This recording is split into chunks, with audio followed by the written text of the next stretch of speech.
This is Beyond Perception, where it's all about breaking out of limited perception of life and waking up to our human nature, our true self, and to our connectedness with all life. I am Simon Rilling, and I'm totally excited to speak to Evelien Hölksen today. She's a freedom fighter, a creator, a social activist, a change maker, and totally determined to end sexual exploitation of children. She is the co-founder and CEO of Free a Girl, an international organization dedicated to free underage girls from prostitution. Since 2008, Free Girl has rescued almost 4,700 children from sexual exploitation. And from what I know, in 2017, Free Girl founded schools for justice in India and then also Nepal, to not only find the impunity of offenders, to change society, but also to give former victims a future by training them to become legal prosecutors.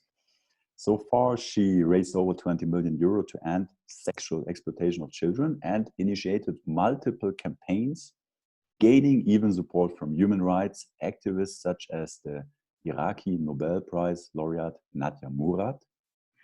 For her work, Evelien has received several awards, such as the Mother Teresa Memorial Award for Social Justice. Welcome, Evelien. It's a true pleasure. Glad to be here. Thank you.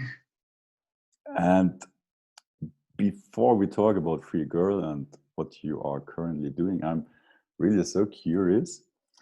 Have you been always so dedicated and interested in fighting for freedom? Well, I'm not really sure. And when I look back at my childhood, there was one thing that I was always doing. It was writing letters for prisoners for Amnesty International. That's what I remember. Even when I was a small child, I went also to these gatherings and asked for freedom for different people around the world. So that's my link if I look at my past. But no, it was really for me that I also had to find my purpose, I think, in life. And in early life, I just studied. I have a master in international business. So I was really much focused on becoming rich. And now I know that rich has also a completely different perspective these days. But then I just wanted to earn lots of money and have a career. And so I was. But coming back to your question about freedom. No, I'm not sure. It's the only thing that volunteering for Amnesty International is a direct link to what I'm doing now. In my childhood, I had lots of freedom, so it's not something that has been taken away from me or something like that. So I'm not sure where it comes from. But if people ask me what do you value in life most, I always say my freedom. And I've seen that you have this tattoo on your arm. Is that right? Where it says freedom fighter, freedom? Yeah, but it was only temporary. Ah, okay. That was one of the things I wanted to ask you. I don't think that my parents would appreciate it. No, it's not. But it was really big. Yeah. No, it was only for the photo shoot. Okay. But from what I understand, freedom is a really big theme for you. What does it mean for you, freedom? Yeah, I think as for everybody, just that you can make your own decisions and also respect others. But I'm really grateful that I live in a country where I can do that. And also decide what kind of life I want to have, and also be like emotionally free, socially free. Freedom has a lot of perspectives, right? And to decide about your body and relating to the work that I'm doing. So there are yeah, there are many perspectives, I think, in the word freedom, but yeah, I think that I can make my own decisions and decide what's good for me. Yeah, I think that's of a huge value to me. And from what you just mentioned, you started your career with the motive of being successful, making money. Was Yeah, there a moment where your focus shifted, or yeah. I what remember. changed your perspective? I always have these kind of moments, and that I really remember, because I really remember the feeling. I was working in a company, and I had huge targets, and I was earning a lot of money, and I had a big car and everything, but I was so extremely unhappy and stressed all the time. Um, and I remember that I walked in the office one day, and I just decided I don't want to do this anymore. Really? Yeah, and I quit the same day. Um, Wow. yeah, I already knew what I wanted to do. I wanted to be of value in life and of value to other people. And I thought, if I'm really good in sales and marketing, maybe I can do it also for an organization that has another mission than making profit. So that's when I started to look at the market of charities and development corporation. And for me, it was more or less clear, or it would be animals or it would be children, one of the two.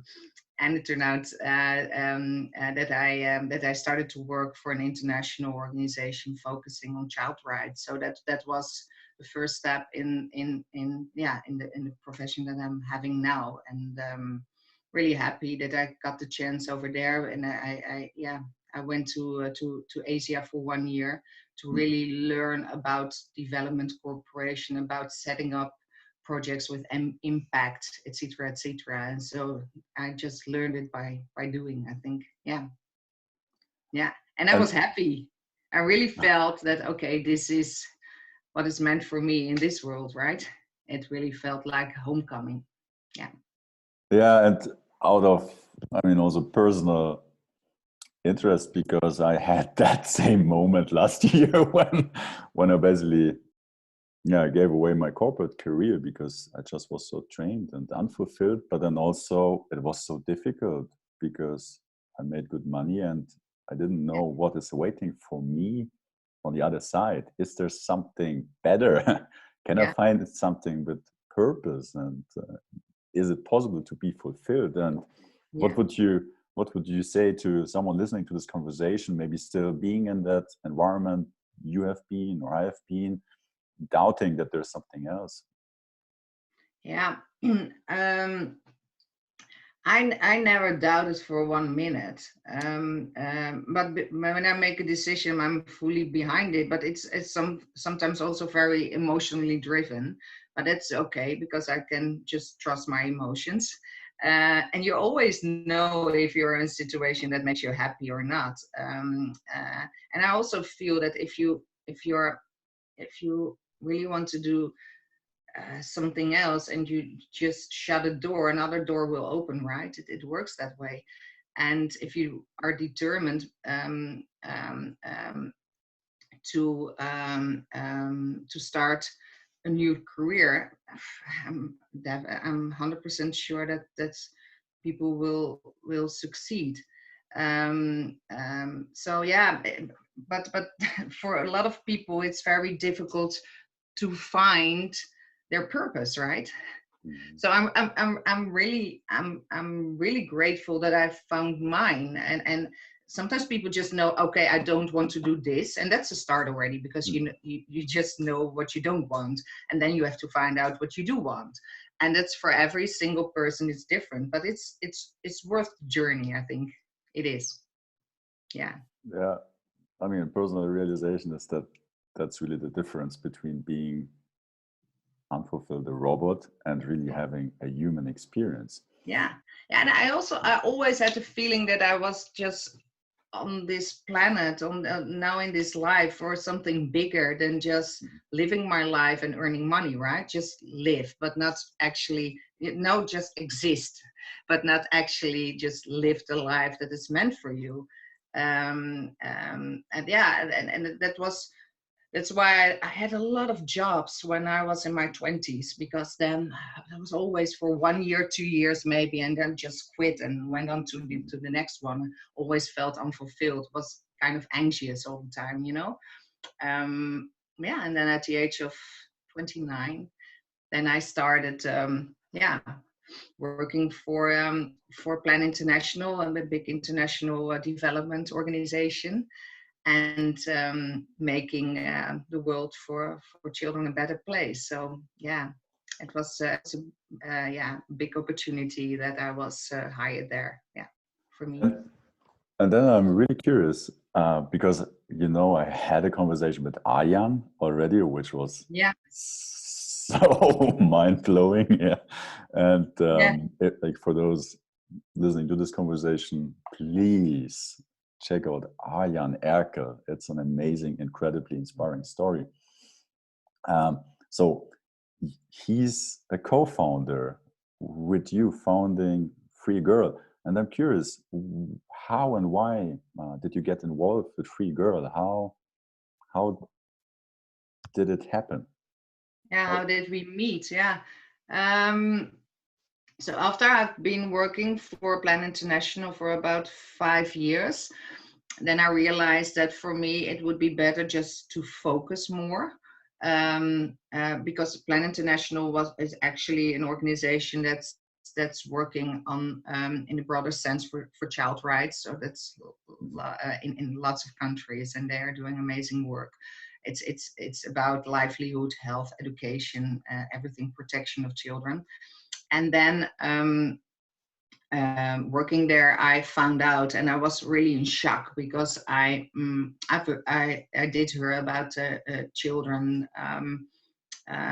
child exploitation, so child prostitution. I don't really like the word prostitution, because it just seems that they are just like they just volunteer to do it, It's but it's really exploitation. And I heard about it, but when I actually understood what it meant, I was really in big shock.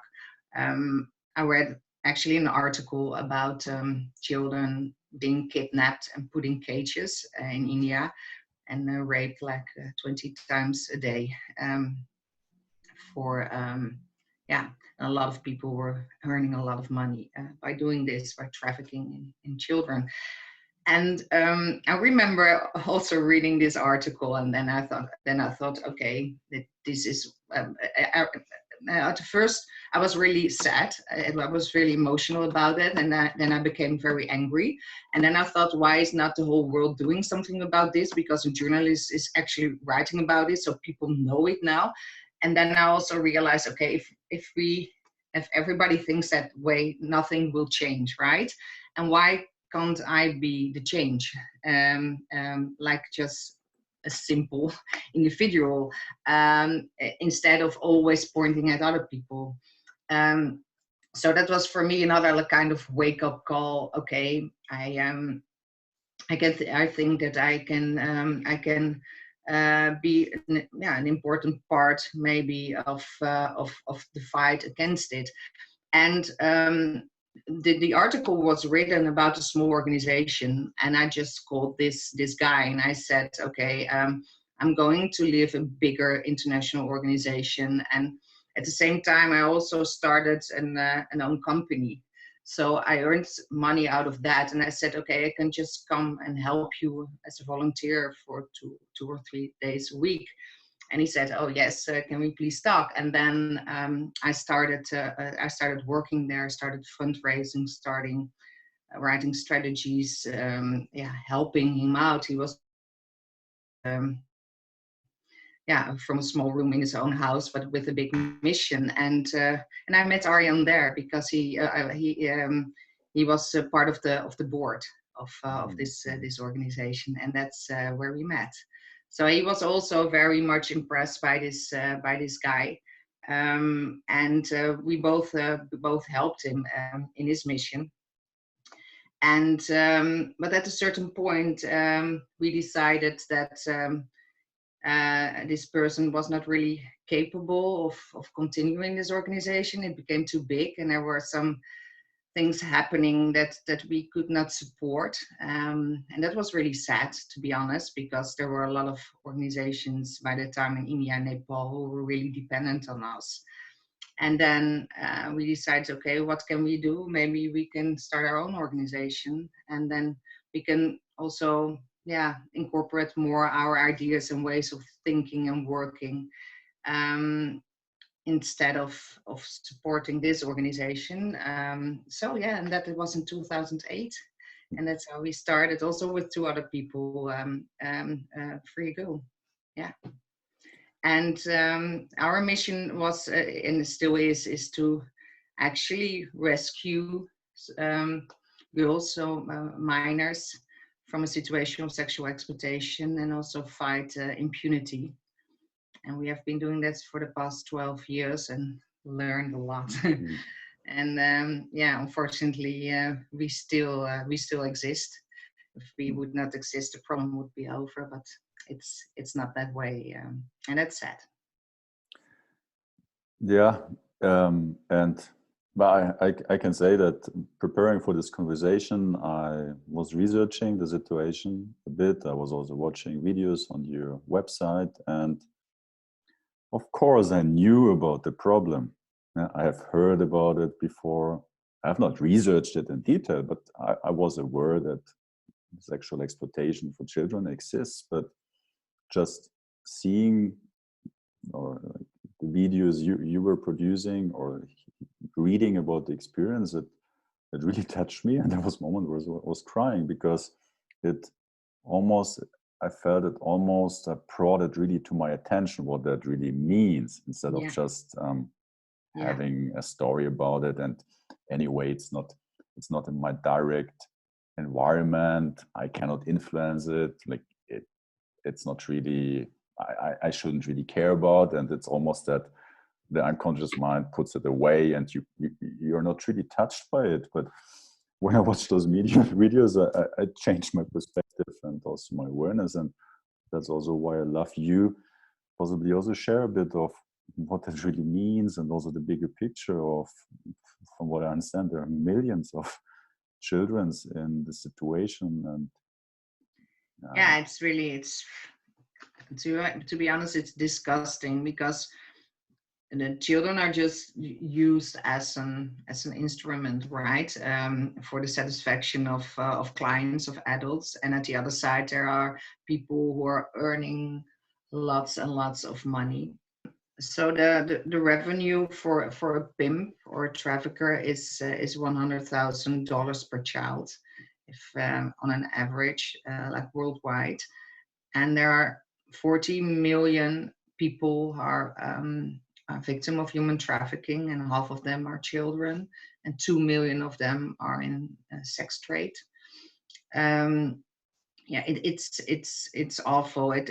Most of the children spend on an average 2 years in this situation before they can escape or they are rescued.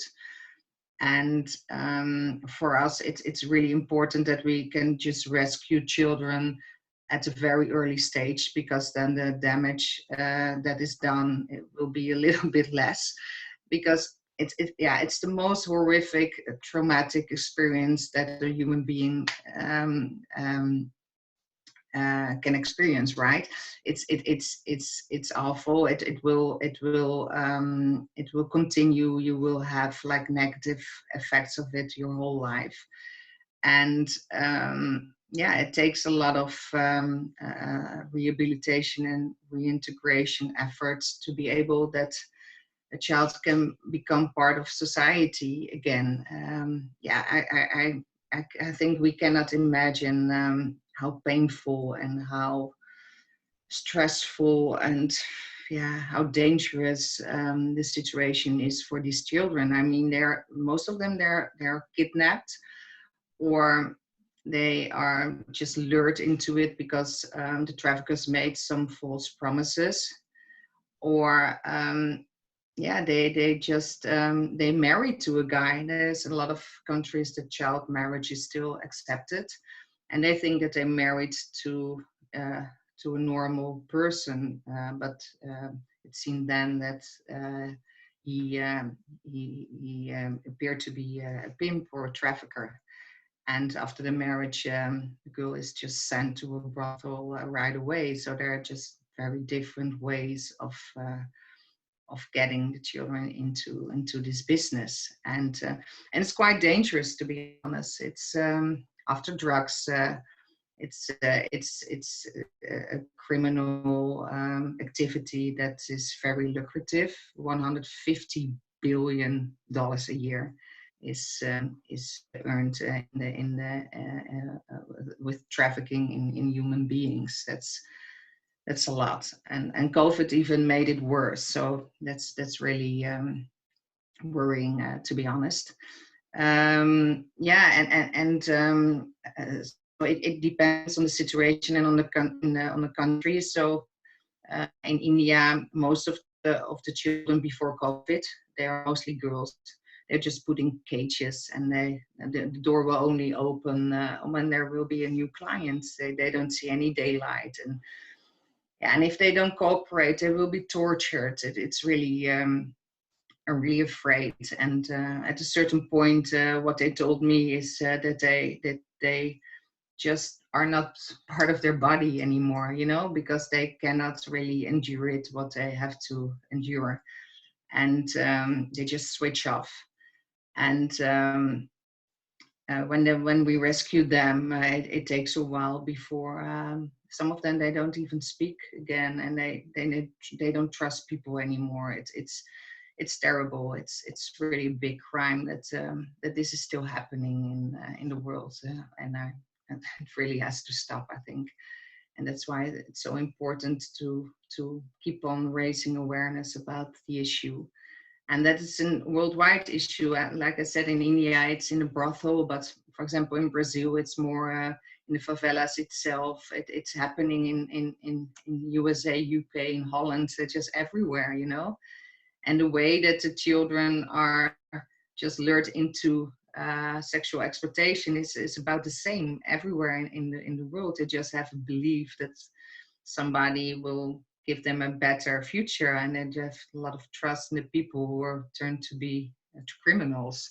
So yeah, it's really sad, and it's not acceptable, I think. And for me, yeah, my mission is just to end it. It should be, and that's why it's so important that we also make sure that perpetrators will be convicted.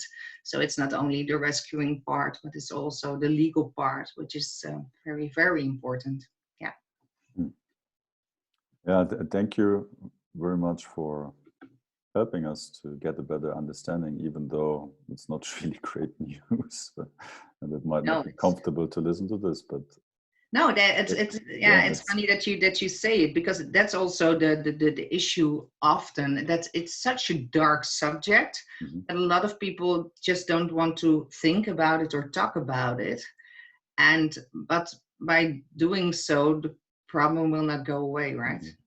We have to talk about it, and we have to make sure that the children are just protected and free and loved, and that justice will be done as well. Yeah, I mean, it's incredible what you're doing. And from what I understand, you are mainly focused on Bangladesh, Brazil, Laos, India, Nepal, and Thailand. And you are taking care of several issues arising with this topic. And you mentioned briefly before you're rescuing those children. How must we understand that? Are you collaborating with authorities? Do you send in their police teams who are rescuing those, like kind of with force taking those kids out there, or? Yeah. Our main role has always been like supporting local organizations, because I really believe in their strength. They know the culture, they know how to do it, and and I've been thinking about this a lot. I don't want to be like the white savior, if you know what I Hmm. mean, Hmm. bringing all the knowledge and the good from the Western part of the world, because it doesn't work that way. It's just that I want to support people who are amazing over there, and just they just need like yeah, worldwide support in doing and executing, carrying out their mission. So we work with incredible local people, and we also have our own own programs. And one of them you already mentioned, it is School for Justice. So we educate survivors to become lawyers and prosecutors themselves. So we empower the survivors, and we started an online program, because mainly also due COVID, the problem really changed. So all the red light districts all over the world are, most of them, they are closed. So, but traffickers and pimps, they still want to make money, right? So what they do is they offer the children, yeah, through internet. So that means that's also on the clear web. So there are also certain Facebook groups or Telegram groups, or it depends, where you can just actually order a child. So it will just be brought to your house or to a hotel, like a delivery service. And children are also put in front of the webcam these days. So they are, so the brothel owners, they just bring them to their very nice houses outside the big cities, and they have to yeah to perform in front of a camera. So for us and for our colleagues in the field, it's very difficult to find the children these days. And I was really shocked to find out that there is hardly any knowledge in Asia about forensic research, about OSINT research. And so that's then we developed like a software program that we also use now in Holland. And it's available for our rescue partners now, and they are trained. And it's really easy these days, because we are used to, yeah, to have a conversation like we have. So you can also have a training online, right? Hmm. So they are trained by our team in Holland. So they can actually do the research themselves. And after that, the procedures are still the same. If we locate a child or more children, then we will always call the police, and they will always do the rescue operation together with our partners over there.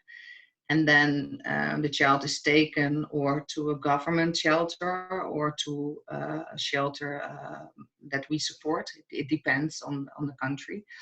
Yeah, and then the whole journey starts with legal aid, trauma counseling, and providing shelter, love, medical aid, everything, and try to empower the girl and see if yeah, and help her to become part of society again. Yeah, it's And often a long journey. Yeah. I mean, I cannot imagine what they, even though I might know a bit, but what they are going through. Is it possible to come back from these traumas and experiences? Yeah, it's I was I read an article here in Holland about trauma counseling, and then I contacted all my colleagues in the field because I wanted to learn more about the way that they are actually doing it. It's in different aspects. A lot is about yeah, also like the drama therapy is used. A lot of playing, a lot of sports, a lot of yoga, a lot of meditation. That's really a good thing because it's all in Asia and people are just really comfortable by doing yoga and meditation. It's part of the society, so that helps. If some of the girls are in another condition and they really need like a psychological help, they will get that. And yeah, I don't know how that works. I think that you can actually program your brain, and that's what they also do. I think it's even more over there than maybe here in Holland. I can only speak about Holland, where people go in therapy and they maybe, that's my opinion. Maybe sometimes there's too much emphasis on the past instead of the future. I think that you have to, sure, you have to talk about it. You have to express what happened and get out of the pain. But at a certain point, it was the past, and there's you have now and the future ahead of you. And that's something that in a lot of survivors, there's a certain, they want to talk about it, but at a certain point they don't. And in also a lot of girls actually recently told me that when they have to give another interview, they don't want to talk about their past anymore, and not because they're ashamed maybe, but they don't want to experience the same trauma over and over again, because it doesn't bring them any positivity, right? And they prefer to focus on the now and on the future and on the great things that they're doing now, and the second chance. A lot of them say, okay, I feel that I've been reborn, and there's a lot of positivity coming out of the girls, a lot of happiness as well. Not when they are first rescued, the first 2, 3, 4 months. It's terrible. It's about, yeah, understandable. They're really much traumatized, but if you see them half a year later, yeah, you will be amazed. There's a totally different look in their eyes. It's beautiful to see. Yeah, that's really inspires me. And one of the things you shared, you founded this school for justice, and I would assume that they will become really driven and motivated prosecutors. And from what I also read is that currently less than 1% of perpetrators get convicted. So when I heard that number, I was like, wow. Yeah, There's really a massive it was also kind of wake up call for me as well, when I found out that first of all that only a small percentage of the girls even report their case. So that's really disturbing. And then when they report their case, then hardly any criminal will be convicted. So they also also think, okay, why should I bother, right?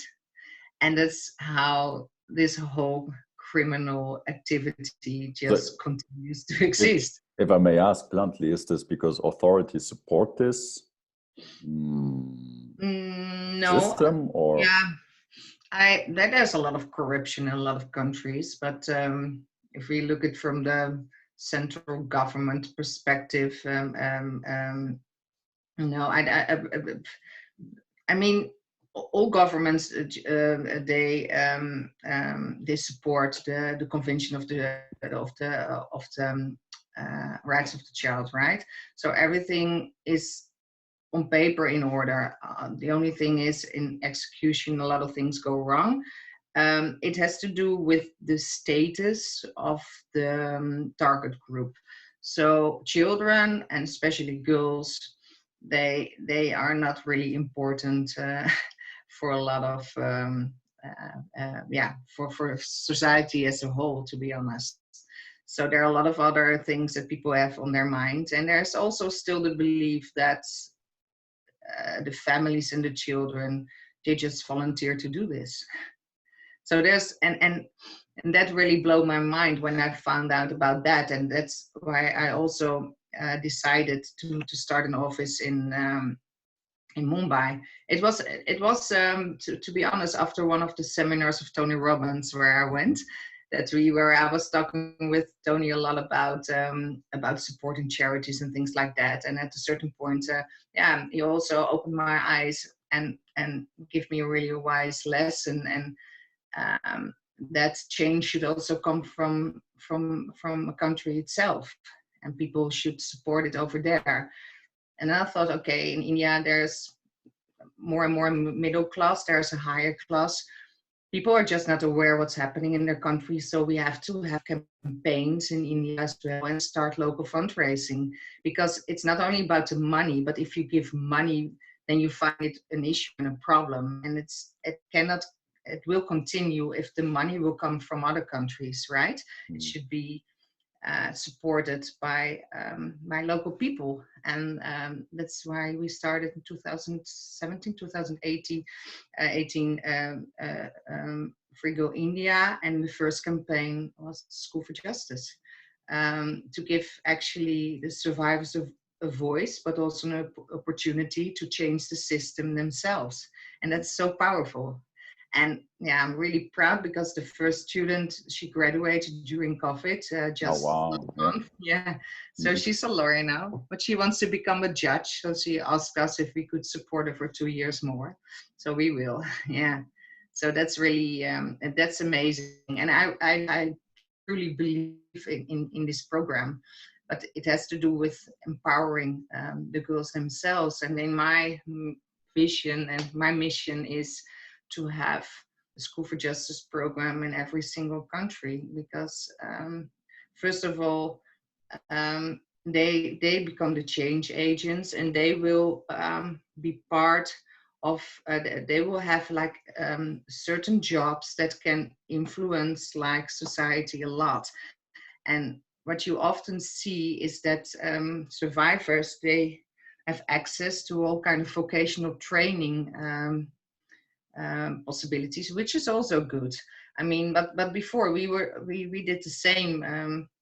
Girls, then if you ask them what would you like to become, they want to become a hairdresser or a tailorer, or because they are used to these kind of jobs from where they come from. But if we say, okay, but if you could continue school, what if you can just dream, what would you like to become? And then all kind of other professions they dream about. And then we said, but if we give you the opportunity, and they said, no girl from my class can ever go to university. And we said, well, you bet, if we will support you, but you have to, if you think that you're capable to do it, we will support you. And it's just beautiful, because that's actually happened, and there are now 40 girls studying in Nepal and India. And it's not only, because sometimes people say, okay, so you give scholarships to survivors, and I say, no, it's much more than that, because all the studies that they do, they have a link to human rights. That's the whole concept of the School for Justice. So we started with lawyers and prosecutors, and now they also can become a police woman, a journalist, a social worker, so everything that has to do with human rights. And at the same time, we train them, we empower them, and some of them, they are strong enough to also give all kind of interviews to media, and that's really important, because then we can spread the message from them, and not from people who did not really experience what they experienced. And also to be able and to say, okay, I should not be ashamed. It's not my fault. And that's the issue. And that's the problem that a lot of survivors cope with everywhere around the world. They always think there is something in me that caused this. And that's why they're really much ashamed. And then the society doesn't help either, especially now in a lot of countries where we work. There's a lot of stigma. And then, they just want to forget about it, live their lives. But now they really feel empowered, and they also say, well, I don't want any other girl to that they should experience what I experienced. And then they say, okay, but then you have to speak up. Then you have to tell what happened, and that's the first thing. But secondly, if you can also have like a job that can actually change the system, then that's even more powerful, right? But the thing, because it's a little bit contradiction about what I said in the beginning, because often they don't want to focus only on the issue and on the problem, which I understand, but the choice about not speaking about it should come from them and not from society, right? And that's really, they say now, okay, I can, I'm not ashamed, but I don't want to do it so often anymore, which I appreciate and respect a lot, you know. But it should not be that they are ashamed to talk about it. It's just about, yeah, again, just focusing on the issue that it exists, and that they say, okay, I've experienced, I'm a survivor, but also talk about the possible solutions, which makes it even more powerful, I think. Wow, that's really inspiring. So it's really about changing the system Yeah. from different angles. And I would assume that, I mean, the system is as it is. And if you're about to change the system, I assume that there are many challenges or problems or even confrontations, maybe dangerous situations to be overcome. Yeah. First of all, I would like, what have been like the biggest challenge so far? And I'm also really curious to hear where you take your power from and your energy to push through. And Very good. The energy for, I really think from this School for Justice program, from these girls, to be honest, and also that we made like a swift in strategy, that we will always rescue girls, because that's why we started, and it's still so important, because a lot of organizations focus very much on prevention and rehabilitation, but not on the very dangerous part. And if it would be your daughter, there's one thing that you want: she should be taken out of the situation, and no awareness campaign will be helpful for that, you know. So that's what we will continue to do. But I also realized that that we really need to tackle and fight impunity, and I believe that we have a very good program now, and on doing that we should have some. It will take a couple of years before, okay, we have now the first lawyer. There should be a couple of lawyers more to really make an impact in a country. But yeah, I still have a lot of objectives. But I also realized that's why we also started an office recently in the US, in New York, to be close to the United Nations, because. And what I hope for, and what I really want to do is to see if we can actually make a lawsuit against countries, because if you have, for example, India and Bangladesh, they all signed, like I said, the Convention of the Right of the Child, but they don't protect them. And you can do that as an organization, and one or two girls, they can actually say, okay, I filed my case, nothing happened to it. India government, just tell us, and you can. It's called, and I only know the name in Dutch, but it's called a trial process, I think. And you can just start it against a whole country, against the government. So if we really want to make impact, we should do that, and we have to find a couple of judges who will support us. And I think that that these kind of warnings will be helpful if India has to explain to the United Nations why they don't protect their citizens, the young children, and we can actually say to them, okay, you signed a convention, but you don't implement it. So so that's quite. So I'm really we will start this investigation and research how we can do that with a couple of countries and with a couple of girls. Yeah, to bring it really to a higher level, because I think that's necessary to combat it. We still need to do a lot of work on the ground, but if we want to have a real impact, we should do it on that level as well. Oh wow! And that's a matter of preparation, or is that also a matter of funds to support such a case? Or No, no? it's nothing to do with money. No, it's only to find the holes in the in law. So we have to find out how it actually works. And a couple of organizations with victims on other subjects already did it in the world, but it was about refugees. It was about, but not about victims of child exploitation. We would be the first. But yeah, I'm really serious about it. So in January. Together with actually one of the other co-founders who is a lawyer and has a lot of experience. He's doing some research now how we could do this. We need a good local partner. We need one or two cases of girls. Now we have many, we have thousands of them that are still waiting. And yeah, and then see what happens. Yeah.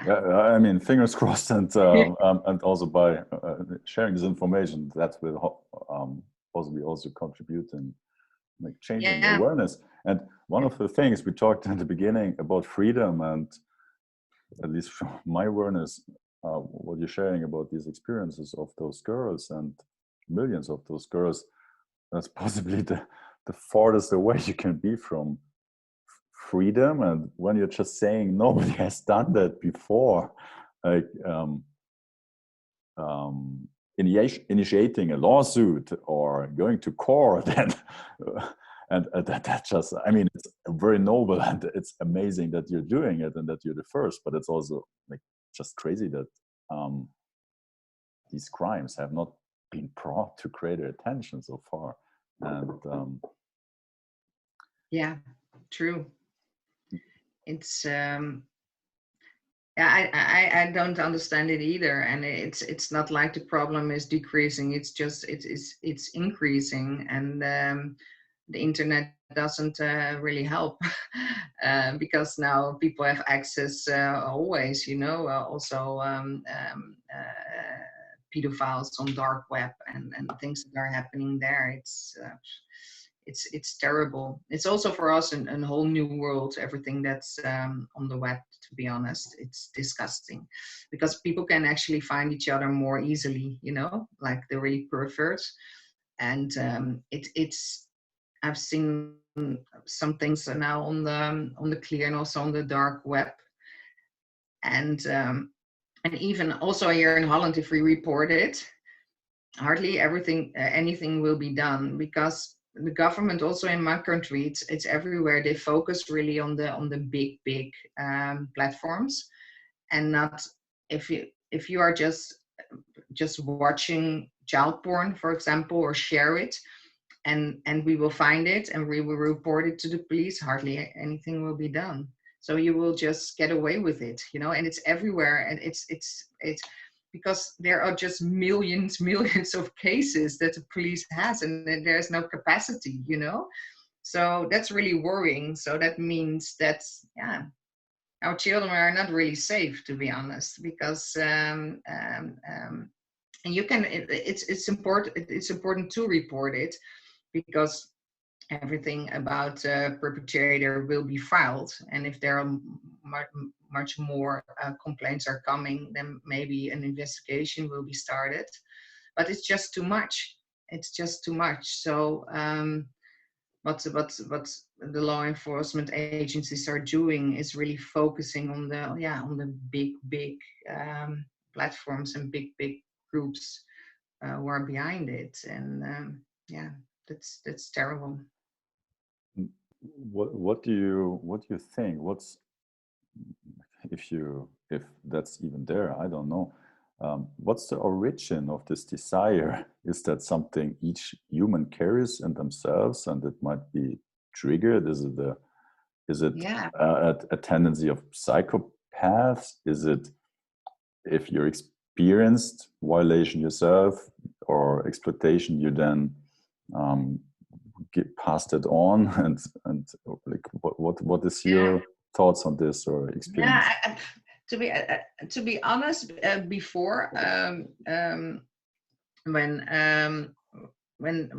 not everything went so much online, we were more focusing on the offline issue, right? So those are just the brothel areas in lots of countries where we actually just free the girls.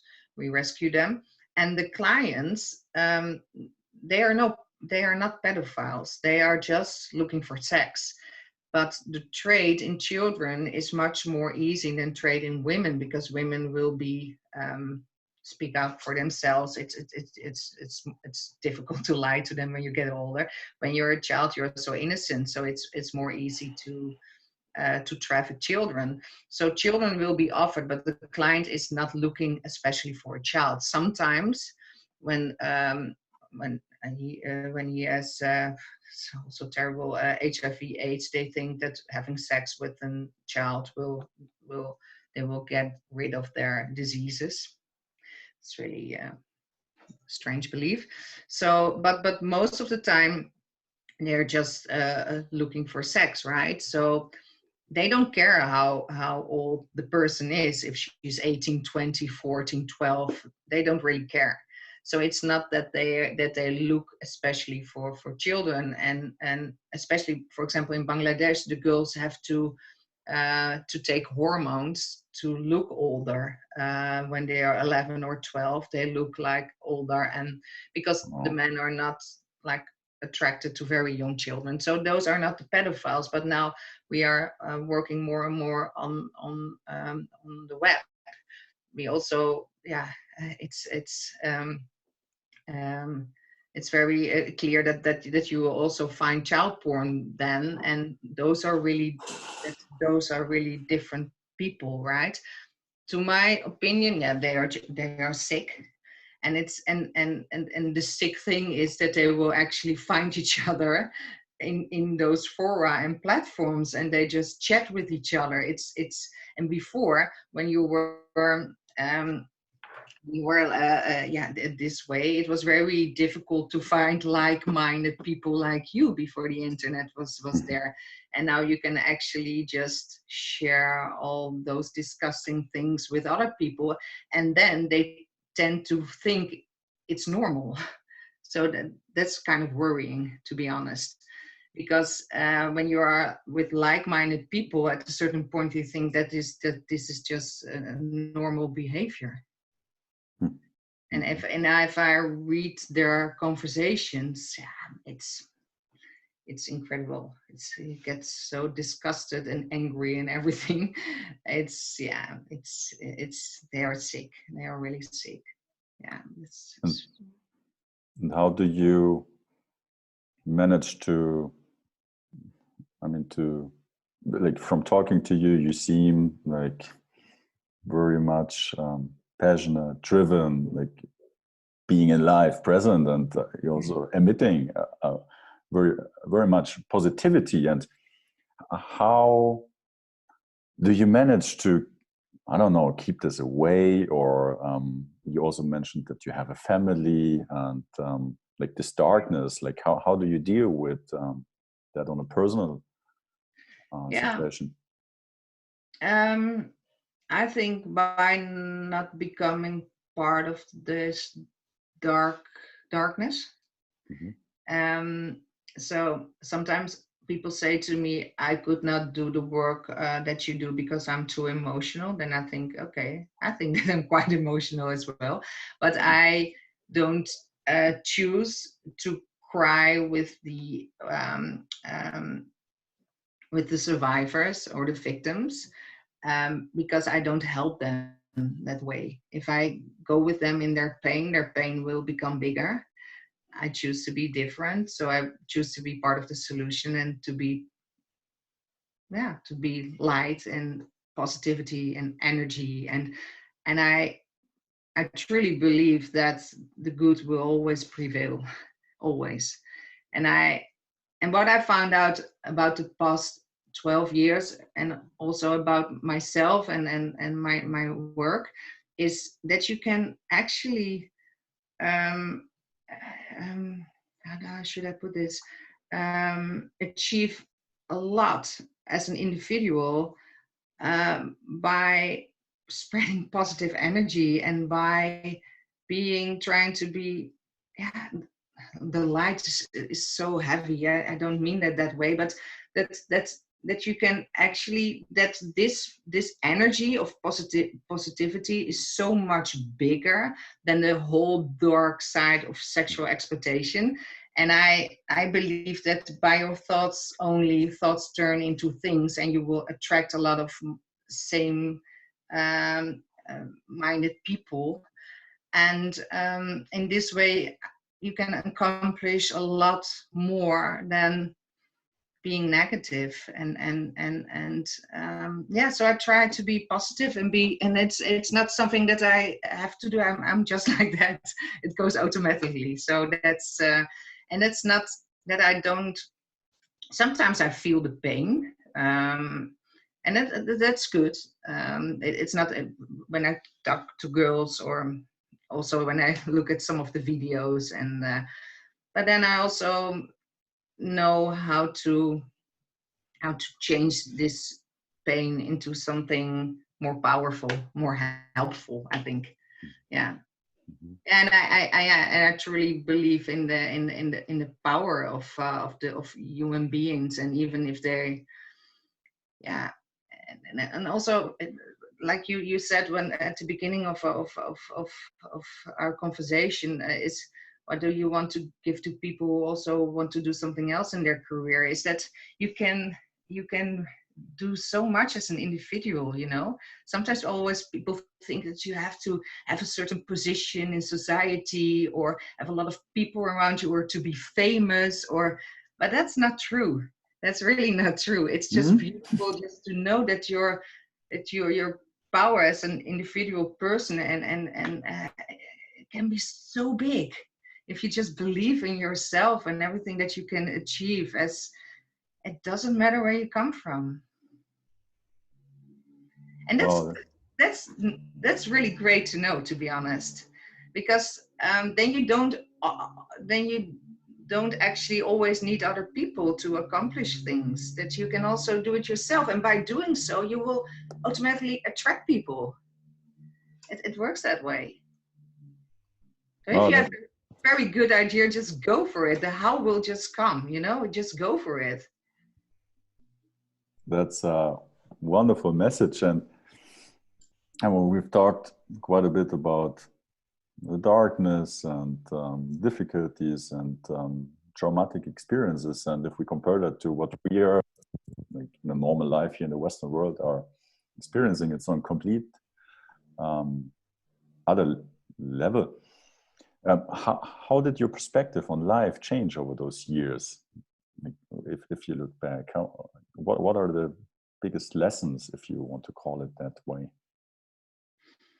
um, yeah, sometimes maybe it's difficult to relate to people because then you think, okay, are these really issues? You know, that's true. And then so sometimes for me it's very difficult to just function in a group of people because with my friends it goes okay, but not about too much about chit chatting and about making a lot of big things out of nothing. You know, then I think, okay, maybe you should just visit sometimes some other people in other countries before you know what's yeah. And also in these times, I mean, in those COVID-19 times, we also have a lockdown here in Holland, but Mhm. yeah, it's and yeah, people have really issues with it. Yeah, I can just accommodate very easily because and then I think, okay, is this my biggest sacrifice in life, you know? No, I've seen so much worse. But I'm not sure if that's the biggest lesson. I saw a lot of my children were asking yesterday to me what was the most dangerous situation you experienced for free girl, and it was my most dangerous experience, but at the same time my most beautiful experience. It was in a favela in Brazil. I always start to cry when I talk about it, and it was really a bad place because in the favelas, a lot of favelas people are addicted to crack, and if you're addicted to crack, then people lose completely their minds. It's terrible, and it's a drug that you know that you will die from, and it's so the criminals who are working in these slums, in these favelas, they sell the drugs, but they also trade in children, and in just a lot of prostitution. There's a lot of trading drugs, in weapons, everything. It's that's you don't see in Asia. In Asia, it's different. It's like the child exploitation is on itself. It's not combined with weapons or drugs. But you have these terrible places in Brazil where parents are addicted. They just sell their children because they need the money for drugs. And I was um, in this place, and it's really dangerous over there, because often the police comes, and then you have the criminals, and they will just shoot, and if you stand there, then you're really sorry, but you can actually lose your life. So you are just looking for danger all the time. You can also sense it walking there. And I'm not sure why. Oh yeah, I just wanted to visit one of the girls who lived there, and I went with our partner organization, and those are all nuns, and they are respected by the police, but also by the criminals. So, and the upper nun, she always calls, and then she has to call prison, because there the biggest mafia guy is, and then she says, okay, I've got a visitor from Holland, and can she go in this favela? And then he says, okay, it's all right, and you will make sure that I'm safe, that she's safe. And so I walked there, and I went in that was quite a dangerous feeling, to be honest. But then I entered the house, and there were all people addicted to drugs. There were children walking there, women, men, hardly wearing any clothes, and they looked so unhealthy. And I just wanted to get out of there because it was too much to handle. And then I went out, and a man came to me, and I don't speak Portuguese, and I did not know what he was talking about. And I was a little bit irritated, because I thought, never think for another person. I thought that he wanted something from me, like money, or that he was. And then my colleague said, okay, shall I translate it for you? And I said, no, I think that I know what he wants, but if I give it to him, he will buy drugs from it. So let him. And then she said, no, he wants really to say something to you. And I said, okay, and nothing to do. He doesn't want anything from you. I said, okay, I'm sorry. So I just looked in his eyes, and he said to me, thank you for being here, and thank you for your tears, because for months I just feel like you see me as a human being.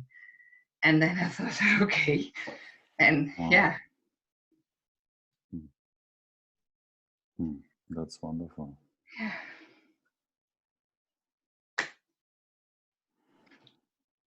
Thank you for sharing this with me, with everybody listening to this. And Yeah. It was, so what I also learned is that you should always respect like people, and never judge him. You don't know what this guy went through, and it's just terrible that you have to live such a life. It's sometimes I think about it when people are complaining. I think, okay, you must be so grateful for the things that you are having. Try to just focus on positive things. instead of always looking for negative or bad things or bad intentions, because it will lead you to nothing, you know. Yeah, let's just be grateful for the things that we are having. And even people in very poor circumstances sometimes are even happier than we are, to be honest. With nothing, you know, just enjoying life and be grateful for small things. Yeah. Yeah. Wow. Thank you so much, Evelien. Yeah. I, Thank you. I, yeah, really enjoyed this conversation, and Me too. I have the feeling we I want could to give go. you a hug now. Yes, okay, like this.